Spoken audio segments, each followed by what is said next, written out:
it's me, Foma. I am a women's wellness nurse coach, and I specialize in helping high-functioning Black women master their divine feminine energy while getting rid of the strong Black women trope so they don't have to come off as uncaring, selfish, or weak.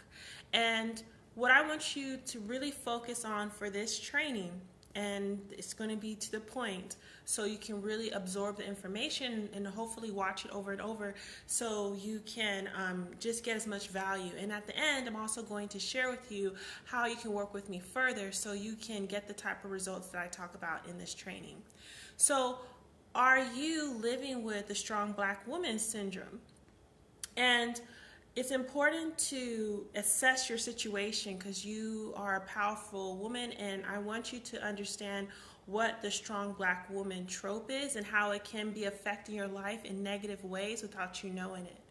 So I used to be one of those women who is considered a high-functioning Black woman, meaning I have so much things going on, but because I have really great survival skills, hey there, have great survival skills, you wouldn't know that I've been diagnosed with major depression since I was in junior high, that I've come from domestic violence, child abuse from how I grew up, that I've been bullied when I was in school, that I went through hardships in nursing school, all these things, because my survival skills, how I go through life, is fine, and I have this bubbly smile, you think everything's gravy. This is what we consider a high function, a person who has things going on in their life, stress, maybe dealing with depression or anxiety, but you don't allow that get in the way of your responsibilities as an adult. Compared to some people who can get into alcohol or drug abuse or start doing really self-harming things where it interferes with them, getting by in life. They don't have the life skills. So part of it is me being a registered nurse. I do have the life skills, and I see patients who have situations worse than mine, and so that probably contributes to me finding a way to get through. But what I realized was when I was the last few years of my nursing career, I really had a tough time because I felt extremely burnt out, and no matter how many times I went on vacations, I still didn't feel re-energized. And also, I was looking deeply into my personal life, when it comes to dating, dealing with men, what I identified for me in my group of friends and in my family, I was the one who was always there for other people. I was the one who automatically felt that a lot of people think this way, that you put yourself last and you be the good person, and showing you love people is sacrificing yourself.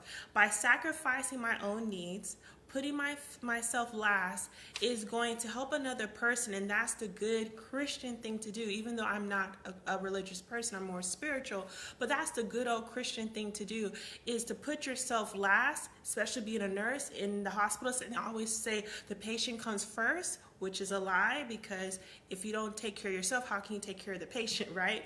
But in all areas of my life, I was getting the repeated message, put yourself last. Everyone else is going to be happy, and by helping other people make them happy, you're going to be happy because they're happy. But over time, I started assessing the women who were really killing it. When I mean killing it, women who have the man, women who don't look stressed out, women who look glamorous all the time, women who were well liked at their workplace, women who were always referred to in a positive light in their friends group. These were the women that you can consider a woman who you consider heartless. These women know to say they've mastered at an early or along the way to put themselves first, right? So it's kind of counterintuitive. We respect people who are selfish. If you're watching this, you might consider yourself someone, if you put yourself first, you consider that selfish, you feel guilty about it. If you put yourself first, people love you for it, okay? And so the women who are adored by men, The women who are able to have a great job, great career, and still attract a man that's not intimidated by that, still take them out on dates, still treat them like royalty, even if they're black. Black women get treated well by men too, a particular type of black woman. These women learn to say no. These women learn to be selfish.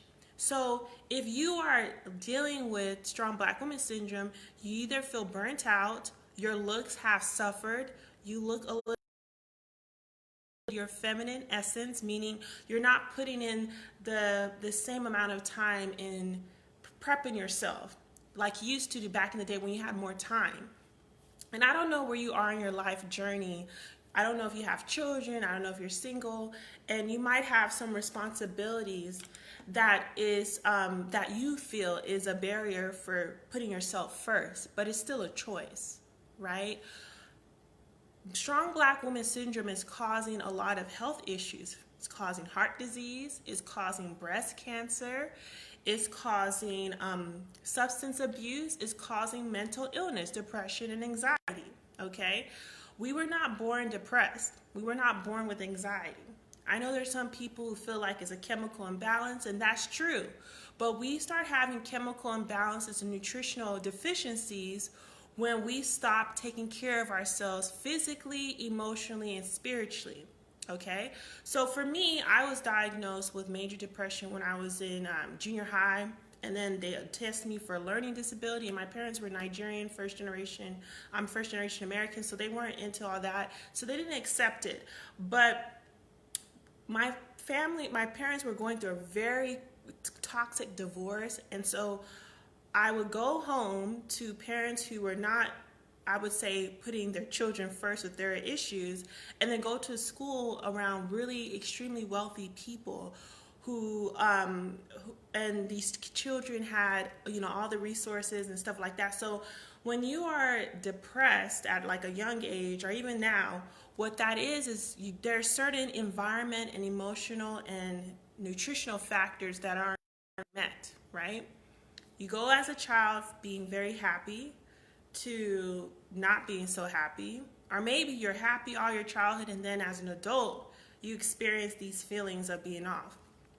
And then the next thing too is me being a registered nurse. I've also worked in the mental health arena for some time, and I know how we treat people who have mental health issues. Like, for example, if you're in a psychiatric facility, they put you on an order for 3 days or longer.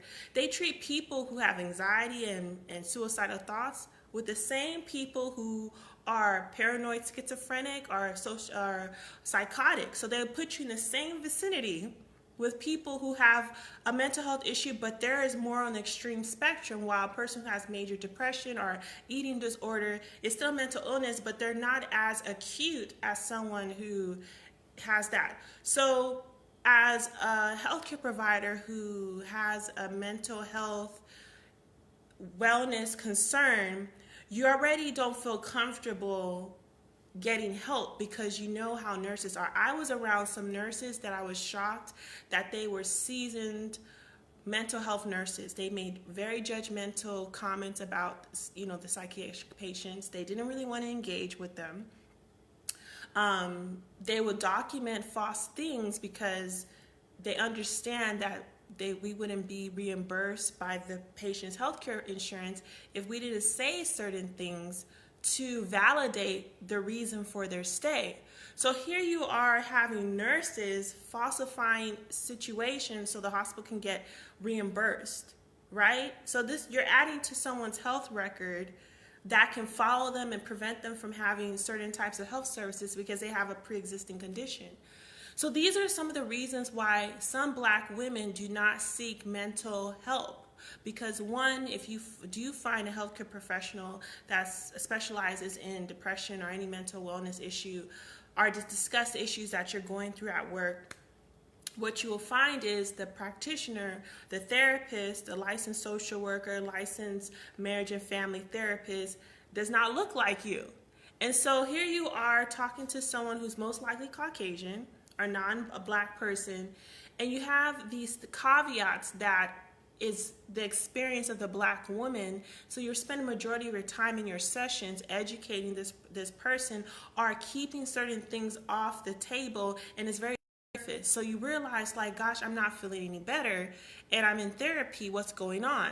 So there's a lots of multiple variable layers of why Black women do not seek mental wellness or self-care, because there's a disconnect. There's a lack of empathy for Black women's situation.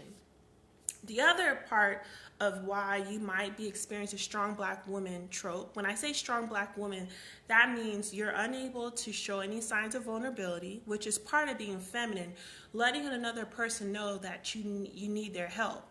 So you learn from a young age that you can't show weakness, you have to have everything together, you can't ask for help, and then you wonder why you feel burnt out.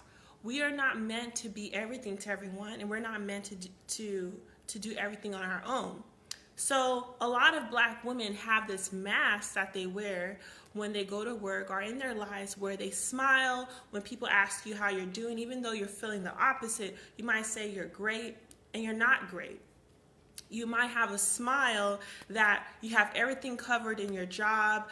You know, your family members come to you, because my people are usually high functioning Black women. So that means you might be the one with the best job in your group of friends or in your family. You might be the one who's the homeowner the first time. You might be the one with the great credit. So people see that you're presenting, even though you're wearing a mask, that you have it all together, and they don't really want to get deep to see, like, if you need help. So they feel comfortable always asking for support from you. But because you're Miss I have it all together, strong Black woman, Miss Independent, when it's time for you to receive support, you trained a lot of the people in your community, in your family, and your friends that you're invincible.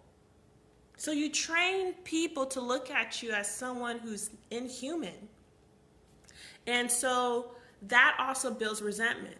There is a strong correlation to breast cancer and burnt out.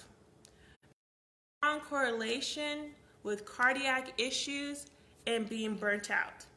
So having the strong Black woman syndrome isn't just some term I created. It's a real deal, and it's a huge root cause for a lot of Black women to be silently dealing with depression, but due to their high functioning capabilities, they're able to get through life, but they're dealing with this kind of secret elephant of an illness, which is depression or anxiety. So until you recognize that you have strong Black woman syndrome, you will never have the type of romantic relationship and support that you desire. Your friends and family will not be able to support you in the way that you desire. And your physical, emotional health and wellness will not be at the level that you desire until you master that it's okay to be a woman. It's okay to be a Black woman and say no. And it's okay to be a Black woman to find a way to speak your needs, train your mind to know that by you stating to people that you need help, by doing that. And slowly but surely, you will retrain the people in your community and your life that they have a responsibility. A relationship is a two-way street. So if they feel comfortable asking you for stuff, that in turn, if they want to continue the relationship, they too need to give and take. And so you might say, Ifeoma, it's hard for me to, bring my wall down and let people in because I've been crossed. Or when I do open up to people, I've kind of felt like I've been penalized opening up that I need help. So I've learned to not do that because it didn't feel good to be vulnerable and ask for help, and it wasn't reciprocated. And that's kind of like you getting a ticket while driving, and then you just, hey, I got a ticket driving. I'm just gonna forfeit my license, and I'm just gonna give up driving because of this one ticket. That's the same when it comes to dealing with people who are not meeting your needs. This is an opportunity for you to assess if they deserve a space in your life, okay? So when people only treat you how you treat yourself, so for someone to be okay to ask you for help in whatever capacity, and in the rare time, because a lot of my ladies are the type of people who are used to being the ones helping other people. So when they do ask for help, it's really a big deal, because it feels excruciating being vulnerable to let someone know you need help. So when they do it, that means they're really in a pickle. So if you do that and you know consciously that you've given so much to all these people, and this person doesn't have the empathy to realize you need help and you're a person, this person doesn't belong in your life, and instead of feeling jilted, look at this as a great opportunity to let some people go. So the next time that you are in a situation where you will need people, you won't feel disappointed as much. And these are the same experiences that I've went through, where I'm like, I'm finally in a place where I ask for help. Where are all these people?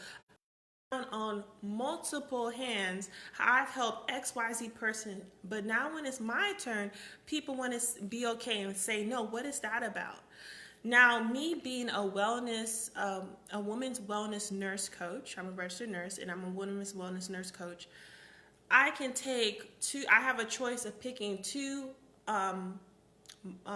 minds of thought. One is the victim and one is the empowered person. The victim says, woe is me, nobody's here for me, everybody wants to take. People are selfish, I don't like people, and I'm a human being, so sometimes, some days, I do go through that, but I have the tools to regulate my thoughts and correct them when they're going through, and tell myself the truth. The truth is, I have an opportunity to now know that when this individual comes back to ask me for XYZ support, I now have enough intel to know that I will not give them access to my support, because they have all the right to say no to me when I need help, just like I have all the right to say no to them when I need help. And so this is what happens when you have a long track record of always giving, and not requiring people to give back to you. You feel burnt out because the energetic cycle of generosity has been stalled, okay? You give, you don't receive. So the energy isn't circulating. And you would think, oh, this person, any person with a kind heart, a good person is going to understand without me having to tell them that I need help. Obviously, I'm a woman and I have this house and I have these things and they know that it costs. They'll at least offer. We don't live in a world like that. We live in a world with a lot of people who their basic emotional needs were not met at a young age. So they don't have the container or the wherewithal to put themselves out the picture and empathize. And that's something I've learned over the years.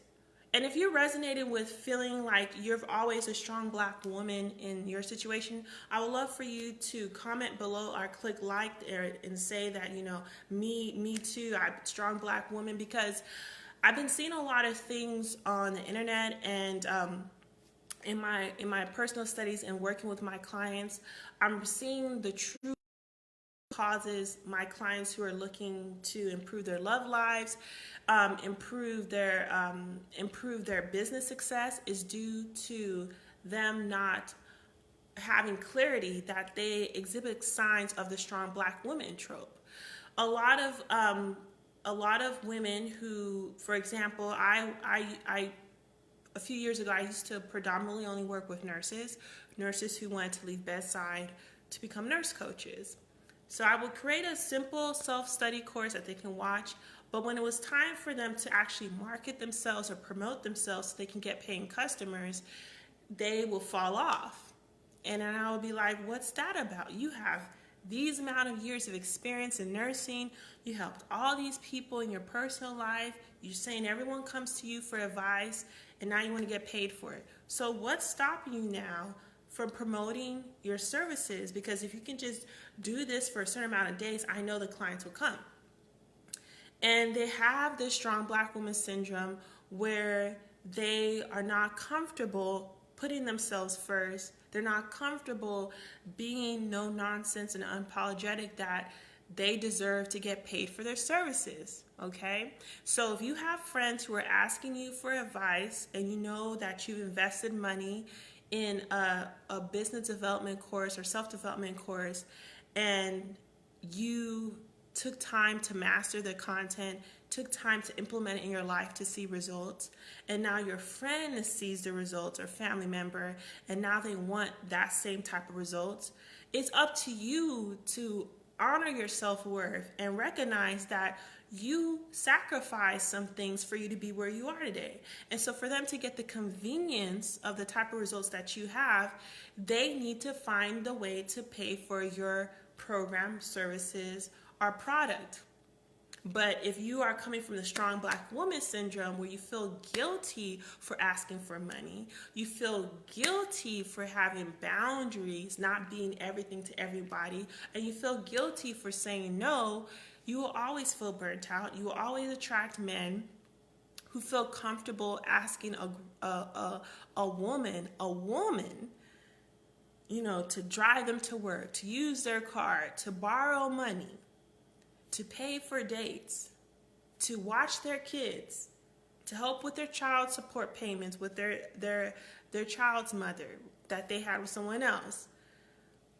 You're going to attract these individuals because your energy reeks, I don't feel worthy to attract someone who recognizes that, yes, I'm independent, but I also would like some help.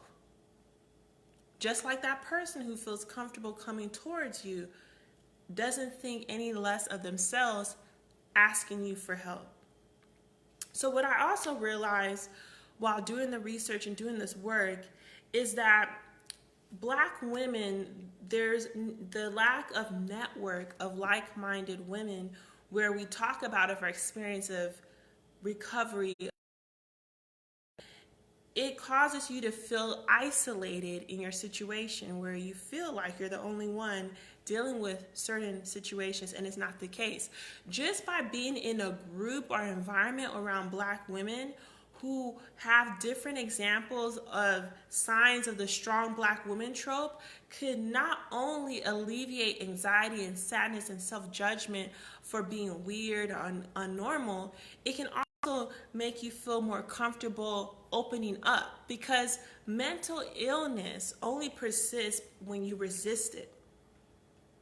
Candace Lane, the part, yes, I'm independent, but I would like some help. Yes, and that is what we call interdependent. When you have two independent people who choose, not because they can't live without one another, but choose to work together so life is easier. Just like you're not less of a person if you hire a maid to clean your house or someone to wash your car. You're not less of a person for having someone wash your car, right? So why is it different saying to someone, hey, I need help with dealing with life stressors? I'm an adult. I have adult parents now that need, more monitoring because now they're having health issues.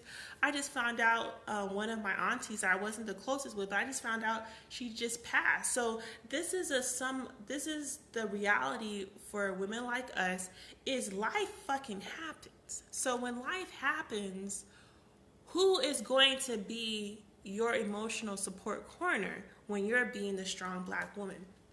Now, there's a difference of being a strong black woman and being the strong black woman looks at someone vulnerability as weakness. Weakness and vulnerability are different. Vulnerability is having enough confidence to know that all of us as human beings don't have it together. There's at least something in all our lives that's not going how we would like, dealing with situations that we wish would go away, family members and friends and people we wish would act a certain way. We all have things that we would like to be different. So a person who is confident in themselves understand, hey, you know what? in 2005, I got my car repossessed, and that really taught me how to budget my finances better. You don't think anything less of yourself letting someone know that you made a mistake. So when you're a strong black woman syndrome, you feel shedding any light of aspects of your life that you need support makes you look weak. So what do we do when we want to hide something that we're ashamed? We put a mask to, or we do something to divert the attention from it. So just because you're diverting the attention from something doesn't mean it goes away and that it slowly eats up at you.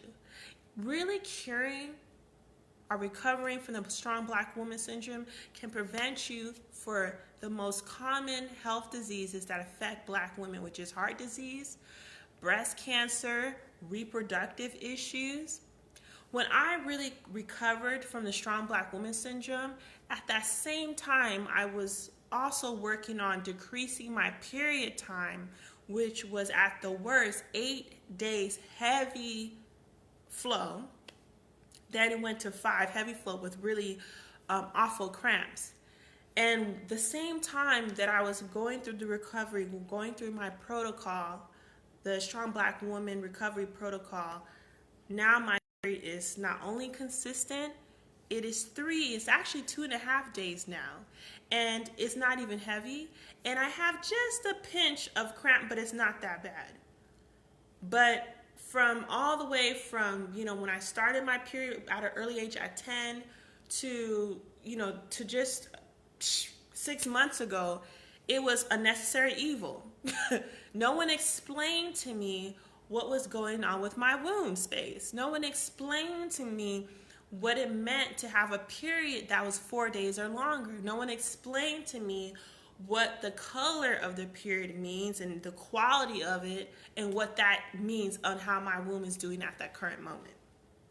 And it all goes back to the emotional root cause of the strong black woman syndrome. And a lot of black women are dealing with fibroids. A lot of black women are getting early hysterectomies. A lot of black women are dealing with endometriosis and dealing with different types of health issues that could be, decreased or eradicated altogether if you can just learn to embody and stay in your divine feminine energy. Okay? And so when we have diseases, the woman wellness nurse coach in me knows disease is dis-ease. You are not in ease. You are not happy. Your soul and your spirit, they're not in alignment. I recommend that you look at any type of medical condition as a great warning sign that's saying you need to change something, instead of looking at it like, why is this happening? Be like, thank God this is happening. Now I know that my period is longer than it's supposed to be. So now I know there's certain things going in this area, and when I work on that, this condition is going to go away. But as women, black women specifically, with our history with healthcare professionals, and me being a registered nurse, I see the nonsense in the healthcare and how we treat black people. Even me as a registered nurse, I avoid the hospitals as much as possible. That's why I became in the fucking first place, is because I wanted to have more power, empower myself, so I can be more independent from healthcare professional. I wanted to understand the legal system in the healthcare profession, so when a doctor or a nurse doesn't do something, I know the right policies and procedures to follow, so I don't feel so powerless. And that's probably why I went from bedside nurse to case management, because case management is all about the insurance piece, dealing with the politics, the bureaucracies of the hospitals. So I have the full 360 views. So even my family members come to me. I have family members who are nurse practitioners, and they have stuff, and I'm like, you're the nurse practitioner. Why are you coming to me to ask what's going on with you? Go to da-da-da-da-da. And lo and behold, we find something online based off the physical symptoms I've seen, and I give them a window of what they have, because I'm not a doctor. I can't officially diagnose, but I'll say, hey, do this, and if within 12 hours, if XYZ doesn't happen, go to the ER. And then they call me and they're like, oh, it's better now. You know what I'm saying? I know how to cure UTIs holistically. I know how to cure shingles holistically. I know how to cure painful periods. And it's all because I learned to work with my body. And the strong black woman syndrome is letting you know you are not performing how God built you, which is to be a divine feminine woman. And let me tell you something.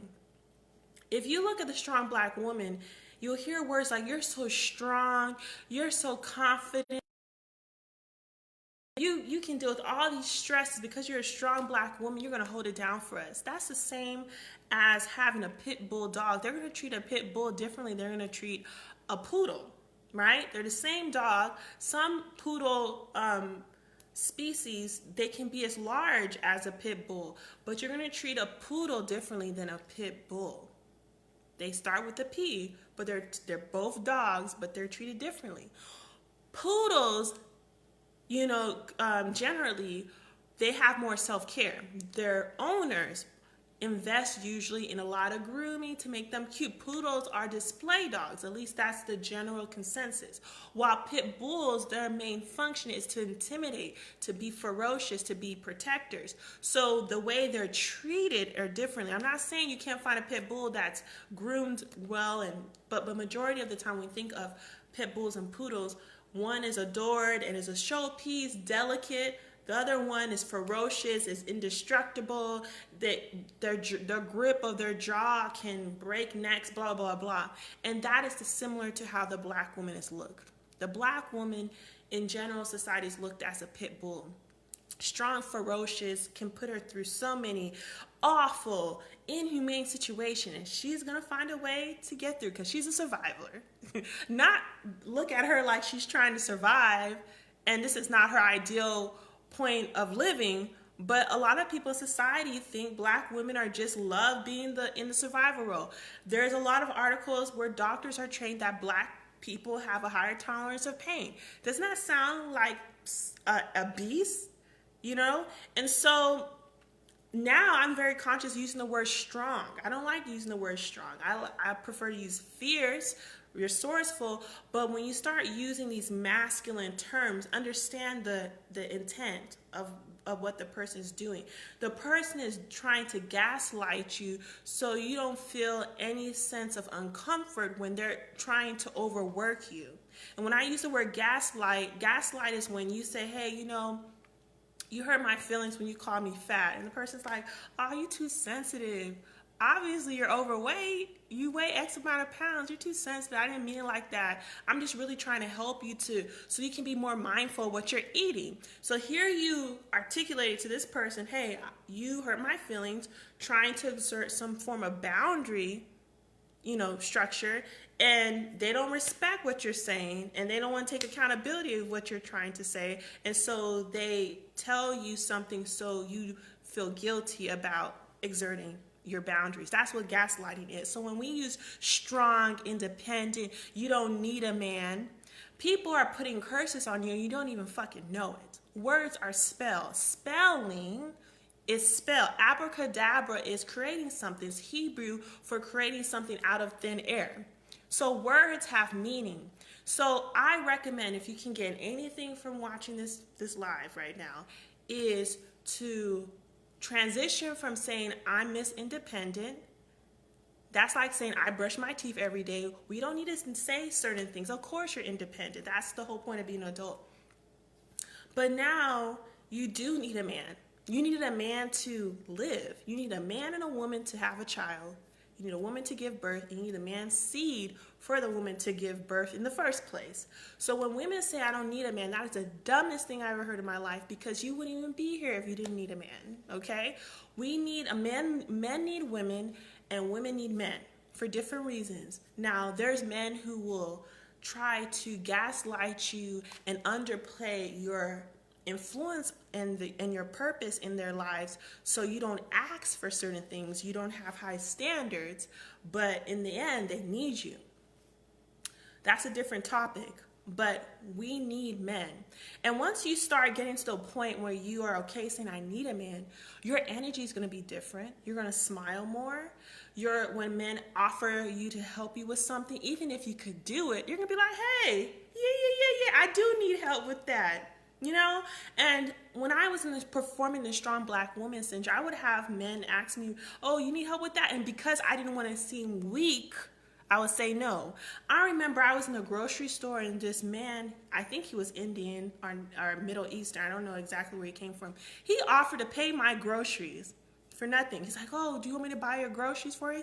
And because I remember I was 19 at the time, because at the time, a lot of the rap music was saying, you know, black women are gold diggers if you ask for money. And I really want to prove to people, I'm not like the other people. I'm a good woman. I'm a woman that's going to work with you and build.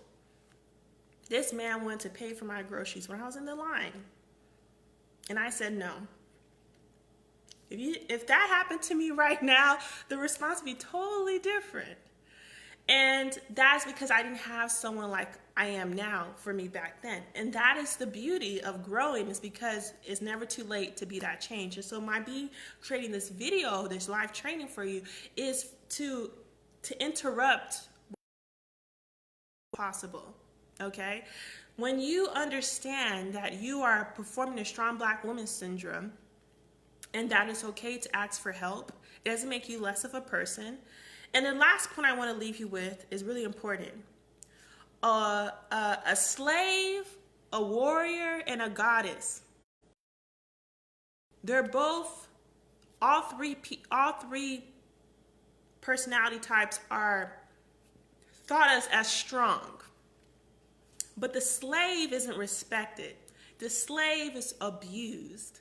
The slave is overworked. The slave is running out as much as they can get, as much energy. They wring them out and then discard them. That's the slave. The warrior is a person who knows their life purpose. They're here to help people who can't help themselves. They have this inner fire in them that they can't stand when people do the wrong thing. And they have this leadership. They're willing to live, leave their life on the line to do the right purpose. They're strong too. They help people. But the difference between the warrior and the slave, the warrior has fucking boundaries. The warrior is so fierce, you can't push him or her to do anything they don't want to do, because they have boundaries. They've been through battles. They've tested their capabilities, so they have self-confidence. They have a sense of energy where you know there's going to be a negative consequence if you violate their physical face. They're willing to put their life on the line for what they believe in. Strong, but they're not abused compared to the slave. Then you have the goddess. The goddess is strong. The goddess has this point of view where your role in her life, you're just a peon in her life. You're just one of those chess figurines in her life. Your role in her life is to serve her. That's it. She doesn't have any type of understanding of any way it could go. Your role is to do her bidding. Your role is to wake up early and make sure her temple is pristine. Make sure the sacrifices are provided on the full moon or new moon days. Whatever she asks for, your role is to exhaust all resources to make it happen. She doesn't accept no. It's yes and yes in her role. She's strong. She delegates things. She doesn't feel guilty or feel less than if she asks you to run her a bath, if she asks you to feed her grapes. If she asks you to create a milk bath for her and give her a bath, she doesn't feel guilty.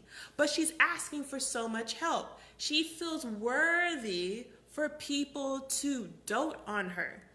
She's also perceived as strong because guess what? She has self-confidence and self-worth. And she understands the more she has people do for her, the more time she has to focus on herself, to beautify herself, to rest, to make sure that she presents this image of beauty that inspires people, that continues the level of worship that she desires. The slave, the warrior, and the goddess, all three women are strong, but one of them is not respected. One of them feels powerless. One of them doesn't feel enough empowerment to say no. and this person is always burnt out. This one looks haggard. So counterintuitive which is ironic, because the slave is strong physically but not mentally, is always burnt out, always putting other people first, doesn't realize as humans it's very animalistic and it's always you versus them. They think that someone's going to come save them. They think someone's going to have the goodness of the heart and have compassion for them, and it's not happening. And because they're burnt out, they look homely, they don't take care of themselves, people treat them how they look. So this person doesn't, her eyebrows aren't done, her hair is not good, her skin's not good, her physical health has deteriorated. So what do? We treat a dirty car that has dents and dings different than a brand new car that's just shining and gleaming. We treat them differently. The same car, the engines are the same, but on the external, one looks like they provide less self-care. So people treat you how you treat yourself. So if you look like a homeless person, nobody wants to be around you. Nobody wants to hold your hand. And then we often think people who are dirty are bad people, they're not trustworthy. How can you leave the house and not want to wash your hands? How can you leave the house and not brush your teeth and wash your private areas? Something's not right. I don't think I can trust somebody that's not right, because that's not me. Not knowing that that person might have some mental health issues, not knowing that that person might have lost everything and they just don't have the resources to wash their hands or whatever. You know what I'm saying? That's how the human mind thinks. And so when we perform the strong black woman syndrome, you are really stealing joy away from yourself.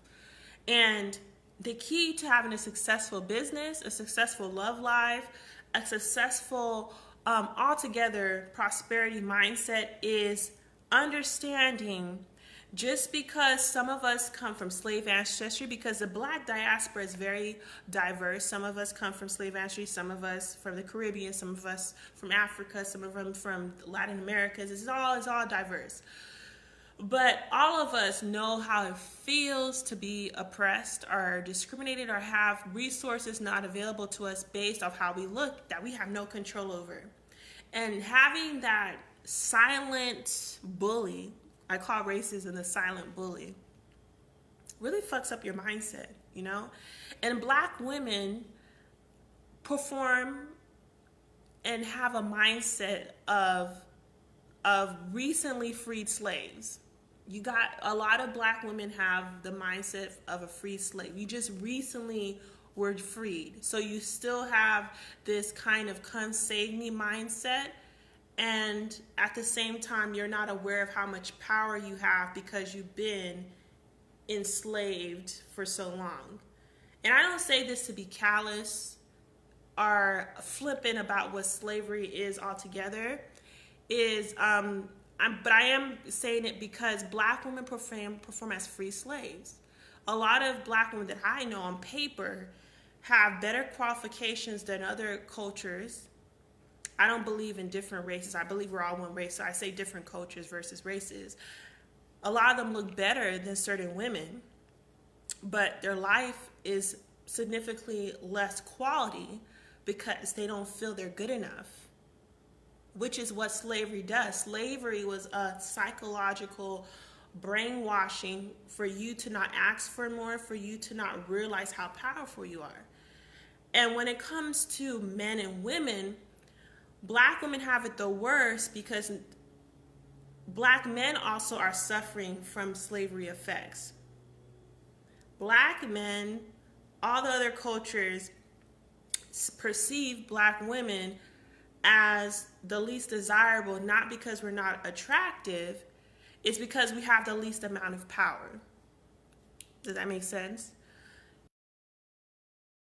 And I'm getting a little bit deep, but if you can follow me, on a conscious level, all these cultures kind of try to mimic our features, our slang, our dances, our hairstyles, but at the same time, we're not really adored up front.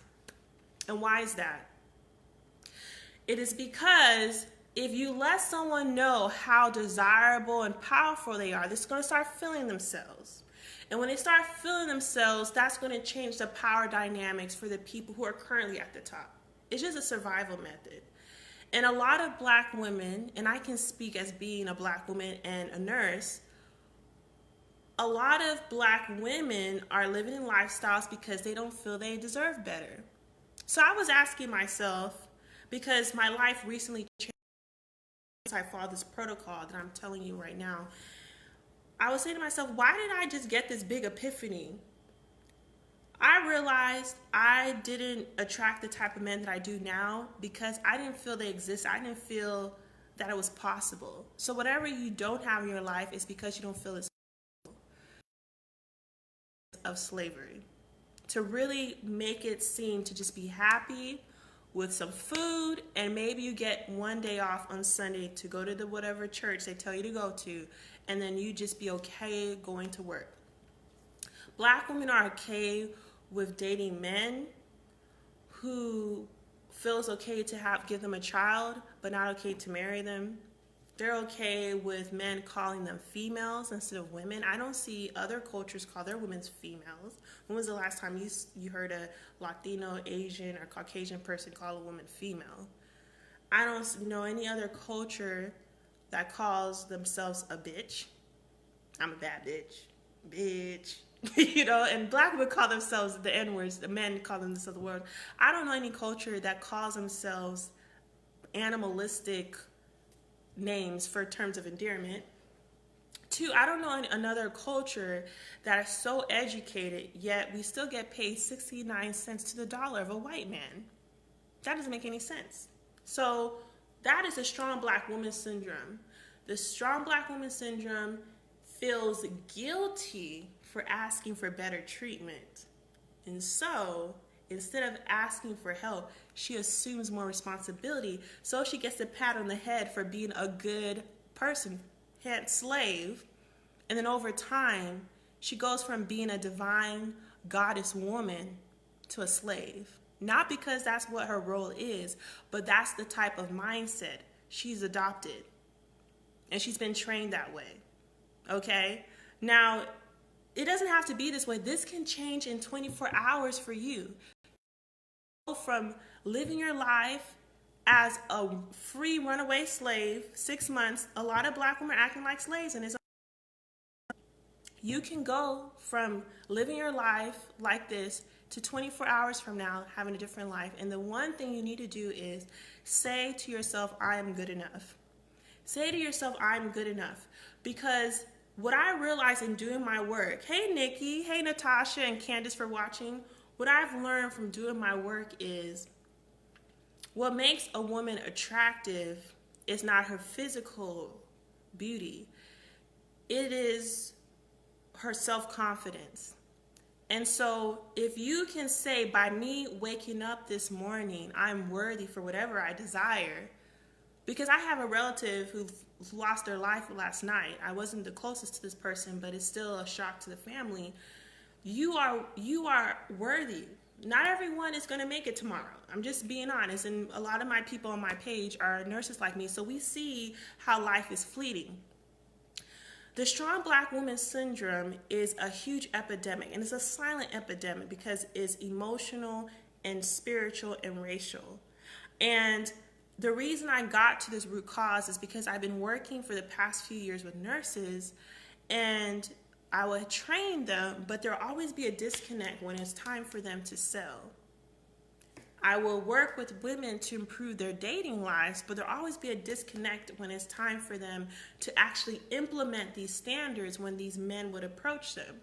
And I said, what is going on? I know I'm not the only person who knows how to sell using the natural gifts that I have. What is that about? Then I realized it's because of strong black woman syndrome. You don't feel worthy for setting boundaries with people.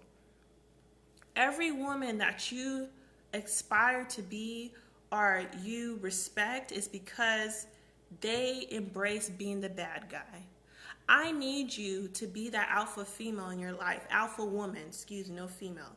And that's the last thing. The strong black woman, hey Nikki, the strong black woman is the negative side of the alpha woman. The alpha woman comes from alpha female, comes from the wolf pack analogy, where you in a wolf pack, You have one alpha female, one alpha male. You have the beta male, beta female, have the omegas. And the oldest wolves are always in the front line. The alphas are the last two wolves in the back because they are the ones they need to. The older wolves are slower, so if they're going to receive an attack from another opposite wolf pack or other predators, they're going to die off first. And it's going to give enough time for the alphas to do what they need because they have the confidence and strategies to make sure that the wolf pack survives. The beta has confidence, but they don't have the desire to lead. They don't want the responsibility of being the leader of the wolf pack. They just want their little piece of responsibility and don't talk to them disrespectfully, and they're happy. The alpha is someone who has this intrinsic thing where they're meant to be a leader. They grow up or they develop over time, which is more my case, where you realize your life purpose is to help. You don't like seeing the underdog get bullied. You're the one always sticking your neck out for people. You're always doing the right thing. You're like, why am I always caring? Why can't I be like half these other sheep who sees this nurse get verbally abused by XYZ and no one's saying something? Why am I always the one feeling compelled to do something? Because you're the alpha. Okay? And you don't have a lot of friends. The ones you have are your ride or die. You have this energy about you where you're straight to the point, very aspirational. You either have a lot of friends who all look up to you, or you don't have any friends because you don't deal with the nonsense. Now alpha woman who's on the empowered side of the spectrum embraces the positive of it is going to be treated more like a goddess or a warrior versus a slave. Now, if you're in an alpha woman and you're always the one with you're the first home buyer, the first one to graduate high school, you're the first one to make it out not having any baby daddies, you're the first one to have at least $10,000 saved, so everybody wants you to be the co-signer of this or loan them this or doing that. You are on the dark side of the empowered, of the alpha woman, which is the strong black woman. So a lot of black women, based off the mutation of what's going on in our community, have adopted this alpha woman mindset. However, you look at all the things of what a woman is, which is someone who's meant to receive. You receive a man sexually. You receive the seed from man to have the child. You know, it's all about receiving. Femininity is about receiving. Masculine energy is about doing.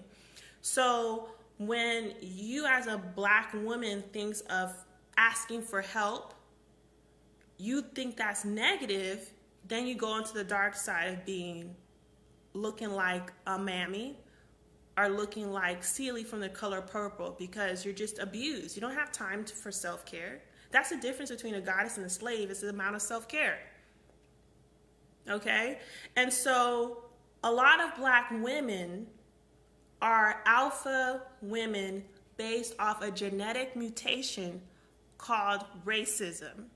A lot of us would love to sit back and be like, I don't know what we're going to do. I don't know which restaurant we want to go to. I don't know where we want to travel. I don't know which hotel.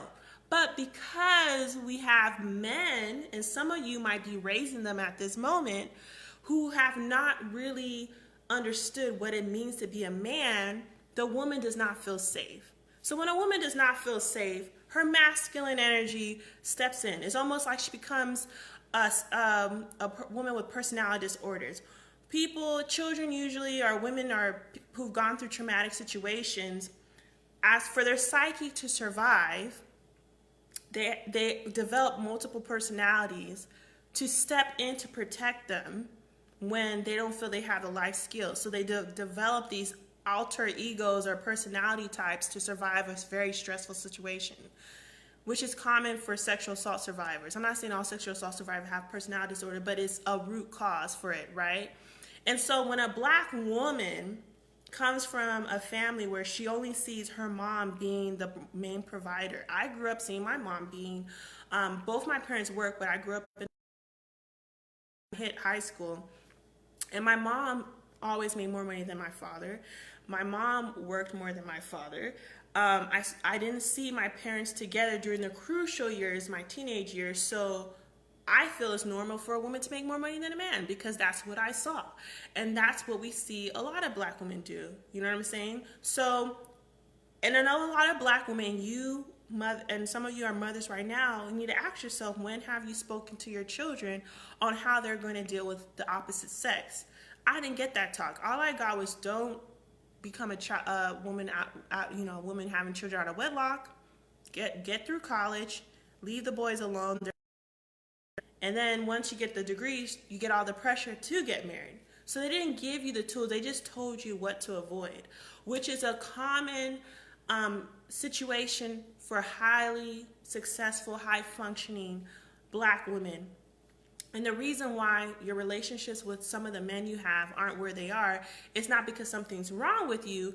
You just wasn't given the manual. It's almost like, damn, I don't know why I can't drive, because you never went to the driver's education course. You don't know the rules. You don't know you're supposed to pull over when the cops come over, blah, blah, blah. The same is true with men. Men are a totally different freaking species. They're totally different. Their wants and needs, I don't care how friendly you are, they think differently. And because you missed a 10-year gap on game being spoken to you, it's like you're speaking a different language to somebody as an adult. And now you're in a place where you don't have the luxury to catch up. You have work, you have bills. And so the strong black woman is a mutation due to our environment of racist oppression. The strong black woman is a mutation. The black woman should not be so masculine, and it's because she has no choice. A lot of us would love to be a homemaker. I remember when I was in college, I used to think to myself, when I was in a sorority, it's mostly all white sorority, and I was like, what the hell? You just went to college to get this degree, you want to be a homemaker? That is such a waste of education. The lies you tell. But that was because I didn't know no better. I didn't know that was the man's role, was to provide. And anything I bring to the table is just, icing on the cake. Is not a requirement. But then there's another epidemic, if you don't know this, that's happening with a lot of black women. It happens around age 35, where they're so burnt out working for people. You go to work, you spend the majority of your life at this job. They don't really care about you. A lot of the co-workers are a bit backstabby. Majority of women don't have a strong sense of character, and so when you're the opposite of what they are, they learn to dislike it. So working for people as an alpha woman is very excruciating. Okay, there's nothing wrong having a job.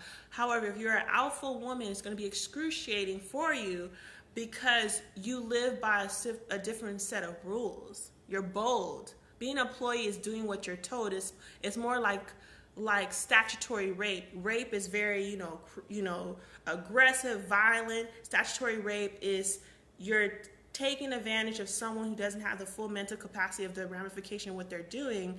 So technically, they don't have full consent to engage in the behavior. So I think working for people is kind of like statutory rape because you're putting all these restrictions and you're training them like a slave to, you only do this one job, so if you ever leave the company's still able to continue without you. And so the strong black woman was never something that we grew up from our culture. I don't care if you're Afro-Latino or Caribbean or African American or African. This was not a natural thing. The strong black woman is a survival method of the remnants of slavery, and it's fucking up your romantic relationships and your business, because when you don't have self-value, you're not going to have money, and you're not going to have love, because romantic love is the mirror of your self-love. So the amount of your self-love is going to be the amount of your romantic love. A man can only treat you how you tolerate. So if your toleration game is so low, you're not with the bullshit, you just, it's not happening, the men are going to have to comply or be gone.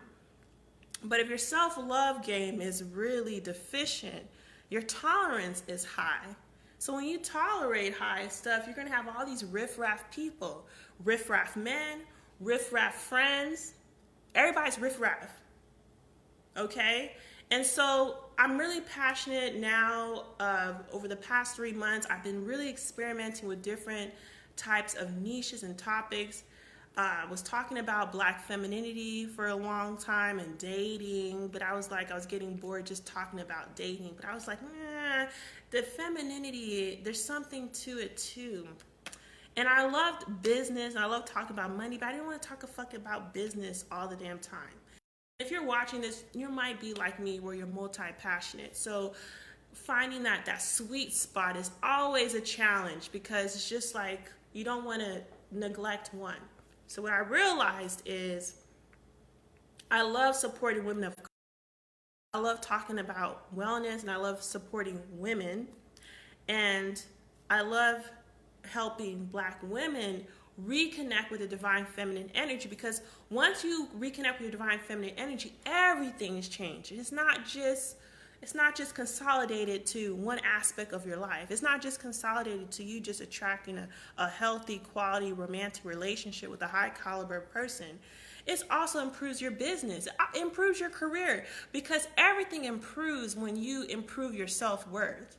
And that is the missing piece of a lot of Black women, because it's so frustrating, me being a spiritual healer practitioner, and in the online space is dominated by non-Black women. Non-Black women are teaching about spirituality, which is so like ironic and airy. I'm like, but you go to India and Africa to learn these spiritual practices, but yet we will pay them $10,000 to go to this indigenous or exotic location to learn from a non-minority person. What is that about? And the difference between the reason why Black women and non-Black women, let's be real, why white women are a spiritual personal development space is because they don't have enough history with slavery. I'm not saying no white people were enslaved. I'm saying their amount of slavery is less than Black people. And so when you don't have a history of slavery, and I come from African descent, so we have colonization, which I consider colonization statutory state slavery. So it's like statutory rape. You have slavery, which is like the most brutalest form, and then you have colonization, where it's still a form of slavery, but it's not as brutal. So Africans and African Americans, we are both in this kind of limited scarcity mindset due to oppression. And because of that, because Asians, Indians, and I'm not saying they don't have their own history with, slavery and concentration camps and things like that, but compared to us, it's significantly less. And because of that, their wealth prosperity mindset is years ahead of us. So the reason why Black women are not in the type of prosperous life, when I say prosperity, I'm talking about money, love, wealth, and spiritual and mental wellness. You cannot be healthy if all of these areas or one of these areas off. If you're fucking broke, poverty is a mental health issue. Poverty is a mental health issue. It's not normal. It's written in the Bible. A lot of people are like, I'm a Christian, I don't need to be wealthy. You're not a real Christian, and I'm not a religious person, but you're not a real Christian if you're not wealthy. The most prolific leaders in the Bible, Daniel, Jacob, all those motherfuckers were wealthy beyond measures in their time. If you're a true Christian, you would be like a billionaire, because you would have so much faith in the limited abundance of what the Lord gives you. You wouldn't have doubt of, I can't afford this, blah, blah, blah. So when I hear people say they're what they are, I don't believe them. Because if you really read the Bible, if you can invest in business training or money mindset training, read the Bible. They talk a lot, especially Proverbs. It just talks a lot about financial abundance. And a lot of money manifestation coaches, specifically on YouTube, they use the Bible a lot about prosperity. Slavery has robbed us of our abundant mindset. It's not impossible to get back, but the reason I'm really being dramatic about this, I want you to understand the root cause of why you're not living to your fullest capability. is because you have remnants. Now, when I say slavery, this is going longer than I thought, but you can always watch the replay if you have to go, and I appreciate those of you who are watching. If you have things you want to add, comment here so we can interact, and any questions, and if you're loving what I'm saying, post here. The reason, I'm going to get my train of thought when I was talking about slavery. Okay, awesome, slavery. So the thing with slavery that's important for you to realize is this. If you feel, slavery. Okay, so when you have great grandpeople who used to be slaves, they teach you certain sayings and mindsets to adopt, and that is passed on generations. So for example, both my parents are Nigerian, but when they came over here, we didn't have the same resources as most people who grew here multiple generations.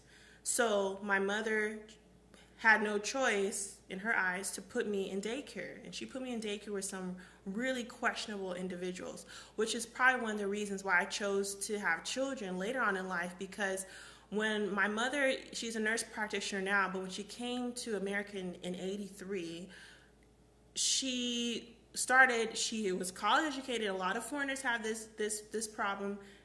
The U.S. doesn't recognize a lot of degrees, so you start from scratch. She was a maid. So here you are, a person who starts as a maid, college educated at her country, but starts from scratch, is a maid, and getting paid minimum wage, and you have a child. So I don't know what daycare was in the 80s, how much it cost, but a lot of people who are barely making it find caregivers who they can afford. Someone who's the cheapest, their qualification is most likely going to be low. And because they're getting paid low, they're going to have resentment, and they're not going to take it on the rightful person, which is the client, the parent who's paying them. They're going to take it on the child. So one time my mom told me that she came and picked me up, and she said that this caregiver, I think it was a black older woman, and I was crying and my diaper wasn't changed for so I don't even know like what trauma that could have happened back then. But what I realized was you get what you pay for. And a lot of black people are in situations like that where they have latchkey kids, where they leave their kids at home, and they have their kids follow this protocol, kind of makeshift the difference of not being able to afford for a caregiver. And it's just a limited mindset. So your kids are learning how it is to perform when they don't have enough resources. So now they're at a young age, they're performing in a way where they don't realize there's not enough money. So now you grow up into an adult where you realize there's not enough money. All because of slavery, or remnants of slavery. And when you feel like there's not enough money, it's going to be a little bit harder for you to be prosperous. It's not an excuse, but it's going to be a bit of a barrier. While other cultures, I'm not saying other cultures don't have their own hardships, and they always love to say, just because my ancestors, I don't have anything to do with the slavery part, but they love to claim when the ancestor was the first to do this in their community, or they'll say, well, I was, violently, sexually abused, or I lost my parent at 5 years old. I'm not saying other cultures don't go through hardships, but when you go through life where you have to go a certain way based off the color of your skin, you have to deal with police officers a certain way, you have to, another point, as a nurse, I know as a black woman, I can't do in the hospital, because one, they can escalate the situation, because having our skin tone makes us more intimidating to other people due to the contrast of the skin tone. And a lot of black women are domesticated. A lot of you black women are going through the strong black woman syndrome, and you're having breast cancer. This is from Louise Hayes, which is a New Thought spiritual leader. She passed away. She's a Caucasian woman. I think she died in her 90s. She was like raped as a younger person, and I think she had some type of cancer. She healed herself by practicing affirmation. So she believes every physical disease you have started from an emotional disease. And in her book, You Can Heal Yourself, she shares that women who have breast cancer is due to lack of nurturing because of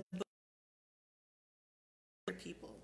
So when I have clients in the past that are on a remission with breast cancer, I'll ask about their dynamics before they got diagnosed, and they'll usually tell me they were the strong Black woman. One of my ladies, she told me that she had breast cancer, and before, what happened was, out of the blue, she had a golf-sized cyst in I think her left or right breast, and she said it happened overnight. And I told her it did not happen overnight, but I feel like you just weren't paying attention to the signs. And I asked her what was her dynamic. She said she was the one always working. She recently broke up with somebody, and he was kind of the type of partner that wasn't helping her. Her kids always came to her. She was the one who was always doing it for everyone. So when you have breast cancer, it's almost like the body's saying, stop. Because now you're at a place where you're literally vulnerable. You're most likely taking chemo or whatever type of, therapies for people who have breast cancer. And it makes you to a point where you're not as strong. You will need to ask for people. So it took your body to break down for you to be like, I need help. But unfortunately, for a lot of Black women who are like this, we allowed and trained people to always take from us. So when you think, okay, if I'm that rock, if I'm always that person you go to, give so much love to people, they're obviously going to give it back to me when I need them. They're not going to have that same sense of responsibility because they don't love you like that. No one can love somebody who doesn't love themselves. They don't respect you. They think you're too nice. And this is something that I recently cured for myself. I'm an empath, which means I can sense other people's emotions. And I used my empathy gifts were taking over my life, meaning I was allowing other people's emotions take over me. So I became a people pleaser, not because I'm a people pleaser, but the only way for me to survive was to make sure these people were happy so I can be happy, because I didn't know how to differentiate their emotions from my own. Then when I realized what was happening, I realized that's their emotion. I don't even do shit. So the individuals that I was always helping, they never acknowledged me. They never said, you don't owe me this. What I mostly found out was they usually were in situations where for a prolonged period of time their needs weren't met. And here I come, Miss Ifeoma the Empath. And there's different types of empaths. There are empaths that are so unique that we're like mirrors for other people. They don't even see you for who you are. When they see you, they see the reflection. They see everything they're running from. And so this type of empath is like a Japanese name. I can't remember at the moment. But this type of empath, you have a very polarizing effect on people. They either really, really love you or they hate your ass. And you just don't know why a lot of people don't like you. You just mind your own business and they just project a lot of their internal situations on you. And that's because that's the type of empath you are. I have these type of tools when I was younger. And so when you are a people pleaser, you're nice, which is a definition of being stupid. When you do things out of stupidity, you're doing things to be liked by people. They know that. So you're getting something out of it. You're pleasing so you can feel comfortable in yourself because you don't feel, you don't have enough courage to let that person save their own selves. The other person's getting something out of it because you don't know your self-worth, and they know that the only way you can survive or feel comfortable is to help them. So they know you have an agenda. Your agenda to help them isn't for altruistic reasons. You expect something in return. When you give to people, you expect to be liked. You expect to be accepted. And so you do. As long as you give, these people accept you. Until you ask for something in return, you ask to receive, and then their mask turns off and you never hear from them again. Okay? And so these are all culprits of the strong Black woman syndrome. So my lesson to you, you're grown. You can just learn from my painful life lessons and lots of isolation from society to do the spiritual work. A lot of spiritual healers spend a lot of time by themselves, either by force because you know, the tower moment happens, or, you know, you know, when you have a transition in your spiritual journey, a lot of shit just falls off the face of the earth to force you to just face it. And during that time, it allows you to really focus on yourself. And during that time, I studied a lot of things. I know a lot of things you guys don't even know that I know. And now I'm at a point where I just have so much fucking information and stuff. It's just time to just share it, because it's just like in my brain, and I can't sleep. So what I recommend that you do is to find a prototype, a living prototype of a woman that embodies no nonsense, and she's still feminine, and she's strong. So when I think of this, I think of Mariah Carey, Rihanna, Kristen Cavallari from the Hills. She has her own show. I like to study women, Khaleesi from the Game of Thrones, and Cersei Lannister, and Sansa, whatever her name was from the Game of Thrones. I like to study women. Nicki Minaj has some attributes of this. And if you have Netflix, I recommend you watch this show called Queen of the South. It's about this woman who's from Mexico. She was a girlfriend of this drug lord, and he, through the issues with that, she's forced to become this drug lord herself. But what I love about the show, because I was like, this show is about, at first it was in Spanish, I'm like, what the fuck? But after like several episodes, I got addicted, because she is this dichotomy with herself and her higher self.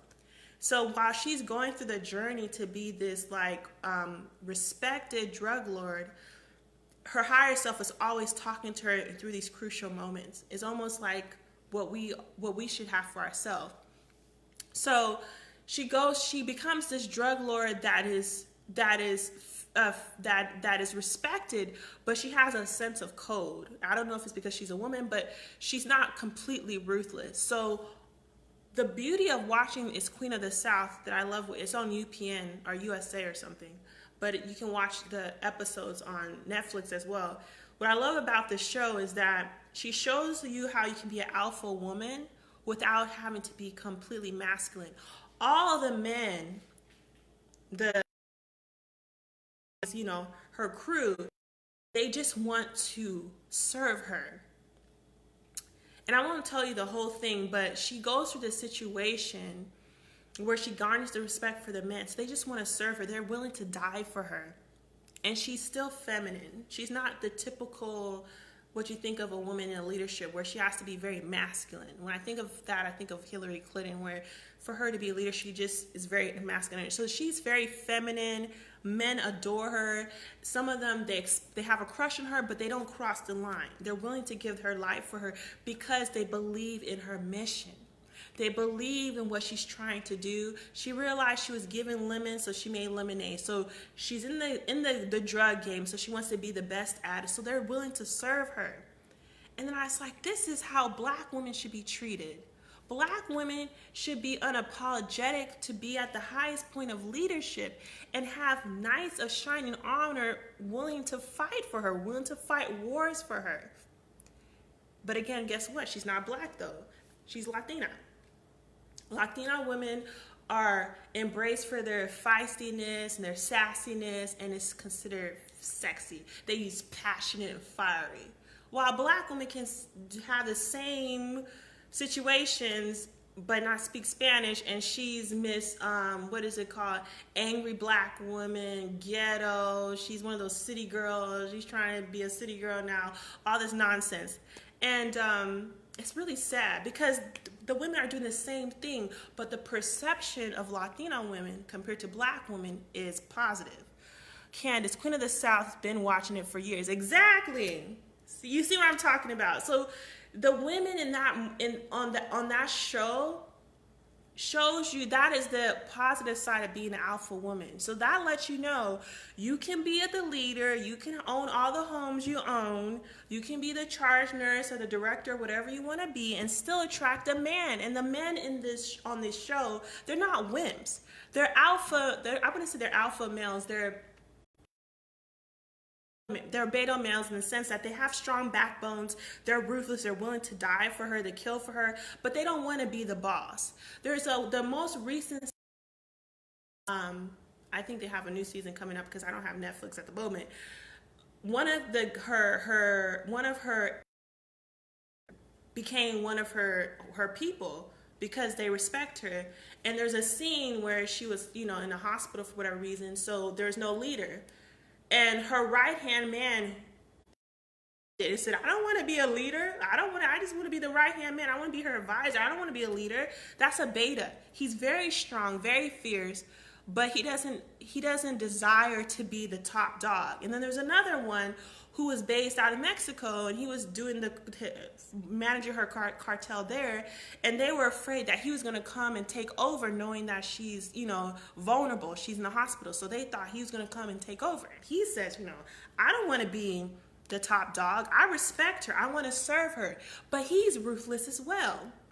And so the last lesson, I feel like I can talk to you all day, which I appreciate you for watching. And Nikki says breastfeeding reduces the risk of breast cancer. Yes.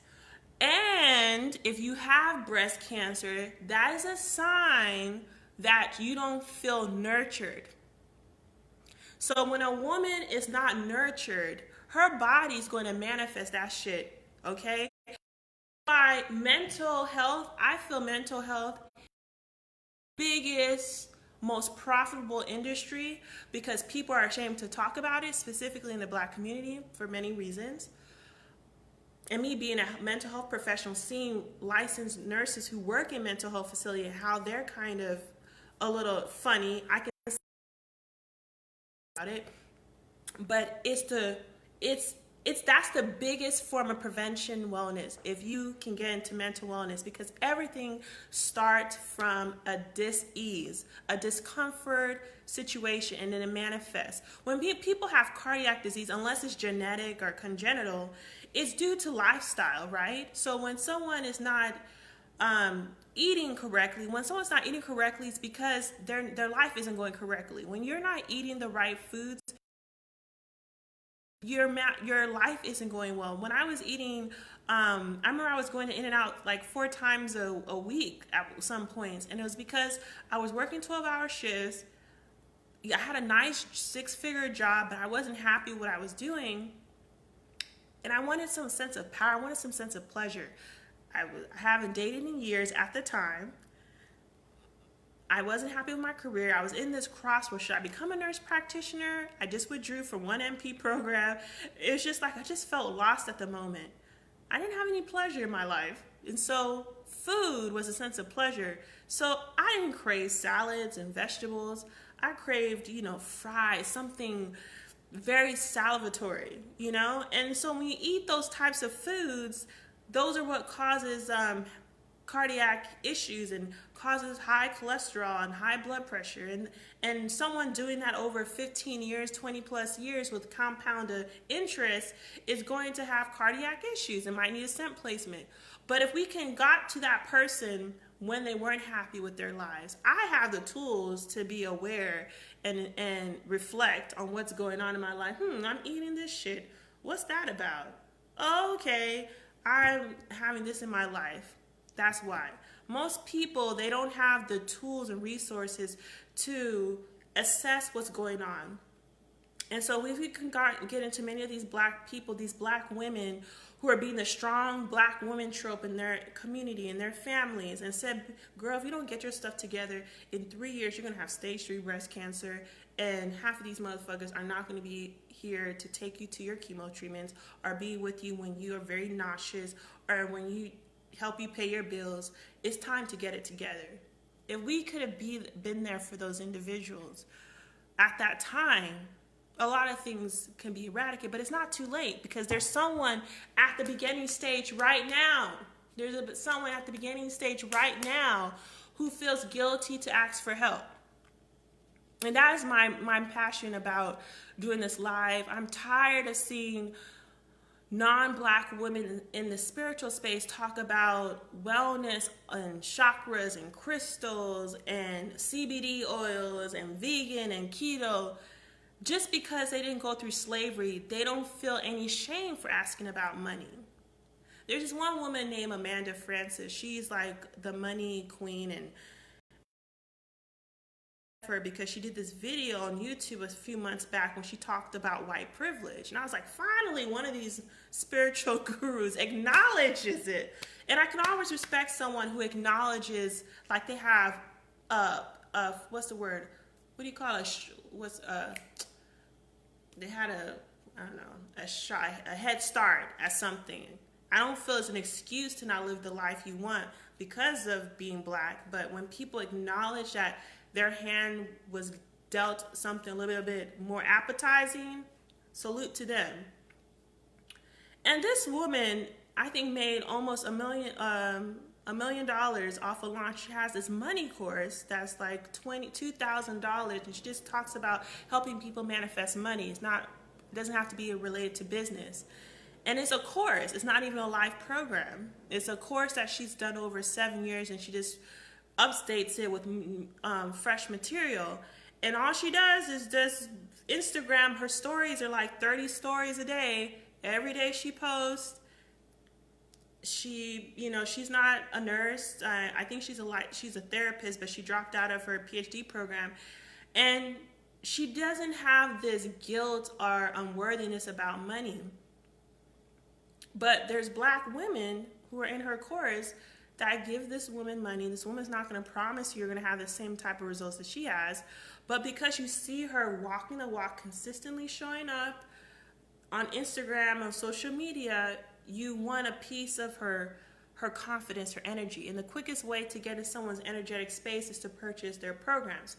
And she says she doesn't have people DM her about, like, for free advice.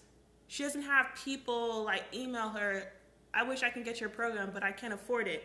And she says because she doesn't have, her boundaries have been built where she's not available for certain stuff. And that is what I'm trying to express to you right now, is that whatever you have in your life is because you feel worthy for it. Whatever you don't have in your life is because you don't feel you're worthy for it. And when we as strong divine feminine women embrace that we're not weak, we're not uncaring, we're not selfish for putting ourselves first, your whole life will change. And if you really resonate with this live, I have a program that is coming out, already out, but it starts in a month from now. And this is my signature program where I'm going to help high-functioning black women recover from the strong black woman syndrome, because I really realize this is the root cause that's preventing you from starting your business, from you improving your love life, from you having the type of financial legacy that you want to leave your family or yourself. Black woman trope. So once you follow the protocol, you recover from the strong black woman, you go from strong black woman to divine feminine woman, goddess energy. Gods always ask for help. They always want you to do something for them. They call it delegation. When people are powerful and they want you to do something for them, they delegate. But if you think about it, all it is them asking you for help. Okay? So when you delegate someone to clean, wash your house, to you're receiving support. So by having someone do something that you don't want to do or you don't have time to do, allows you to have more time to do what you want to do, allows you to re-energize, allows you to maintain the amount of energy you currently have. This program is my signature program, and it's the only program that you would need to have the desired results you need in your life. However, I really want to touch base with every woman in this program. I really want to know you as an individual. So the way I'm promoting this program is going to be different than what I've done in the past. I recently deleted my whole email list that I've built over the past several years because I was thinking about it. I was just saying to myself, I don't want to run my business like this. I really want to run my business where I support women who want to be helped. No more free shit, you know? The only free stuff that I give is on social media. My YouTube, Ask Nurse Ifeoma. Instagram is currently suspended, but I'm going to reopen my Instagram account. I took a break off IG. It was just getting a little bit dark with the Kobe Bryant and stuff. I just need to take a break. And my Facebook fan page, I'm going to show up consistently providing free content. Like, this has been over an hour. Free content that's very valuable. I could have easily charged money for this. Understand my energy and what I talk about, and just feel that you drive, because even though I know I'm great at what I do, doesn't mean I'm meant for everyone, and that's okay. You can get value from this and be like, I get value from this, but I don't know what it is, but I don't think she's the right one for me, but I might refer to somebody, and that's fine. That's how it's supposed to be. There's lots of people I learn from, but I would never buy from them because I don't relate to them 1,000%, not 100, 1,000%. I don't feel they get me specifically, and that's just the way it is. It's a big world. We're not meant for everybody, and it's fine.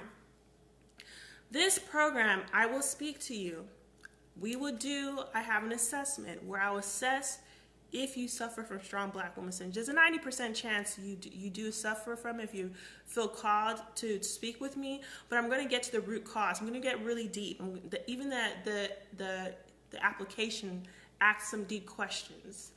And the reason I'm doing this, I want every woman that's in the program I've connected to on a one-on-one basis from the beginning, because this program is not meant for everyone. This program is meant for women who are prophylactic minded. You kind of like secrecy. You're a mystic. You're a secret mystic. You're into the esoteric arts. When I say that, that means you're into metaphysics. And if you understand the history of metaphysics, you realize things need to be in secret, because people with bad intentions do not like when good people know certain information. So we have to be a little bit subtle with what we do. So I realize that my role is to help you realize your power. A lot of you have gifts that I don't have, and that's how it's meant to be. But the difference between what I have and you don't have is the confidence in my healing abilities to show up no matter what. On this page alone, I have hundreds of videos. My YouTube channel, I have over 100 videos as well that I've done consistently since 2017. My Facebook group is like more, but my Facebook book is on pause because that's going to be the new container for my paid customers. So that one's on pause. But if you're in that group right now, you can binge watch over 200 videos that's been building since 2016. And so the difference between why I'm where I am at right now, where you are right now, is because you're not showing up. And the reason why you're not showing up, because of the lack of self. And I used to say, oh, you're a confident person, you're just not confident in your business. And I said, that's dumb. That's not true. These women don't have self-confidence. And I studied how many billionaires are in the world. There's over 600 billionaires. I think less than 10 of them are Black. There's like 11 million millionaires. I didn't see how many of them were Black. But the point that I was trying to make is, out of all the 600 billionaires, there's less than 10 of them that are Black. Black people have low self-confidence when it comes to money prosperity as a whole. If there's only 10 Black billionaires in the whole fucking world, what about the rest of us? And so what I realized, why does black women particularly have low self-worth? And then I realized the slavery. You're being taught by people that don't know any better. It's almost like your main caregiver being a very acute schizophrenic. She doesn't know any better. She doesn't have the tools. So even though she's doing the best that she can to be a mother to you, because of her mental illness is so acute, there's a lot of deficiencies that is being seeded in your brain as a child. And even though she did the best that she could, it wasn't good enough. And now your grown ass has to figure out how to close that gap of deficiency, because you're an adult now. And that is the similar issue that I see with Black women, is a lot of us are performing, including myself recently, performing from a place of deficiencies where our parents didn't have the tools. They did the best that they could, but what they did was not good enough, because we wouldn't be where we're at. If our parents did their job correctly, again, I understand they did the best they could, but if they did their job correct, all of us would be Kylie Jenners or Gandhis of the world. We would be at the top level of the Maslow's hierarchy of needs of self-actualization if our parents were doing the best that they did their job 1,000% correctly. And so if you're a parent, you might be like, Ifeoma, it's easy to judge, it's not easy to be a parent. I'm not saying it is easy, and I'm not saying your parents didn't do their best job. I'm just saying it wasn't good enough. So now here you are with doing your best ability to end the poverty curse. And when I say curse, I mean if you're not in a place where you can generate income instantly when you're in a bind, or you have, so much amount of money saved that it really would take something significant for you to be dirt broke, that you have the curse of poverty. If you can only last 3 months before everything goes to nonsense in your life, that is, poverty and a curse. And so when you have families that are multiple years in this situation, it's going to make it a little bit difficult for you to get certain things. Anyways, I really appreciate you for watching this far. I know I went longer than I expected, but I guess I just got so many downloads when I was talking. And you will get more of these trainings on a daily basis. So if you really resonated, and I emphasize really resonated with what I said in this training, you identify yourself as a strong, exhibiting symptoms of the strong Black woman syndrome. And not only that, you're ready to live a prosperity lifestyle where you not only have success in your love, business, and career, you just want to be the best you, and you also want to have the tools to understand how to cure the strong Black woman syndrome. So people go from admiring your strength to really adoring you, treating you more like a goddess versus some workhorse. If you're at a place where you want to go from feeling like a workhorse to a goddess, I recommend that you book.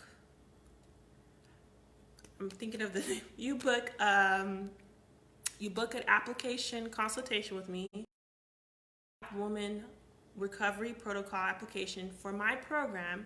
It's different. It's an application session, but it's actually a one-on-one call with me where I'm going to give you an assessment. So I recommend you book a Strong Black Woman Recovery Assessment call with me. The investment is $517. It's important that we have this session because this might be the first time you've spoken to a licensed, certified wellness nurse coach and mental health professional, registered nurse, who's a healthcare, who's dealt with sexual assault, and women who've been hospitalized for different mental health issues. I'm not like this overnight people who consider themselves an expert. I've been in this. And as someone who's also been diagnosed with mental health depression, I also can empathize with you. But the difference between me is that I treat my depression holistically. I'm symptom free, and I've done it with natural herbs and supplements that are available at your nearby drugstore, and following a nutritional protocol that makes sure is that I'm living a toxic free diet and lifestyle. And that means I routinely do water fast. It's to the point now I can easily do a 3-day water fast and it's nothing, So I talk about that in the Strong Black Woman Recovery Protocol program. However, every woman that's going to be in this program, I will know 1,000% that you will benefit from it. And I want to talk to you. I desire speaking to you to see what your story is, to learn how did you get here? How did you get to a point where you felt like you weren't supported? What's your story? And I feel a lot of Black women never really had this opportunity to talk to a mental health professional that they can empathize with. So if you've been looking for mental health professional, anxiety or emotional issues, maybe you don't have answers, and you just haven't found that mental health professional that you could relate to and you felt that you can trust to talk about deep, dark there's no topic that's too dark for me. I've worked with people who've been through extremely tremendous traumatic events. Okay, I feel I'm built for this. You know, I have the container to deal with it. I have the container to hear the most depressing things and still be able to go about my day, because I have the tools to know how to process it correctly. I want you to gift yourself the opportunity to provide that space for you to release a lot of what you're holding on to, because you don't have currently the environment to talk about it. So what I'm going to do is I'm going to get off. I'm going to provide a link on the phone with me. So you're going to get a one-on-one session with me. It's an assessment. So during this assessment, we're going to go through a series of my proprietary system of understanding, like, how did you get this strong Black woman syndrome and what you need to do next to have the type of results that you desire. And if I feel that 1,000%, not 100%, 1,000%, that you would benefit from my 8-week program, I will let you know more about that. But I might not even mention it to you if I don't feel you're in that space. So this session is meant to provide the container for us to talk about one-on-one, specialized private support, what I talked about on this training, but it's more tailored with your issues. So I recommend, so that's something of interest and you've been looking to speak to someone about women's issue as a Black woman, I recommend. And I look forward to talking with you tomorrow. And I'm really excited because I know calling, and this is the new direction that my page is going to be speaking about issues that affect with Black women. And if you have any questions after they're watching the replay, you can always post below and I'll be sure to respond at my earliest convenience. Enjoy the rest of your evening and talk to you soon. Bye.